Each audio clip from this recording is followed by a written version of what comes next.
Pieces నుంచి చాలా different కలెక్షన్తో మీ ముందుకు వచ్చేసాము. టిష్యూస్ అనగానే కామన్, బట్ ఇందులో మనకి యాంకర్ థ్రెడ్ వర్క్ అనమాట. And sari itself carries on plain శారీసే మనకి 5000 ఎబో ఉన్నాయండి. ప్యూర్ బెనారసీ టిష్యూ శారీస్ అనమాట. ఇవి ఎంత చక్కగా ఉన్నాయో చూసారు కదా. ఇందులో డిఫరెంట్ వెరైటీస్ ఉన్నాయన్నమాట.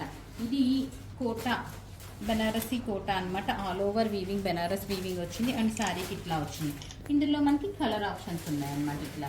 అండ్ ఈ శారీస్ వచ్చి మనకి 5650 రేంజ్వి మనకి ఆఫర్లో 4450 ప్లస్ షిప్పింగ్కి అవైలబుల్ ఉన్నాయి. ఇందులో కలర్ ఆప్షన్స్ ఇవి చాలా బ్యూటిఫుల్ కలర్స్ ఉన్నాయి. అండ్ నెక్స్ట్ వచ్చి ఇందులో మనకి సింగిల్ డిజైన్ ఉందన్నమాట. ఇందులో 2 పీసెస్ ఉన్నాయి సింగిల్ డిజైన్లో. నేను వేసుకున్నది మాత్రం సింగిల్ పీస్ అనుకుంటానండి. నేను వేసుకున్నది మాత్రం single piece, but very different designs అనమాట. అన్నీ కూడా మనకి చాలా అంటే చాలా చక్కగా ఉన్నాయి. సో ఇట్లాంటి కలెక్షన్ ఇంకా చాలా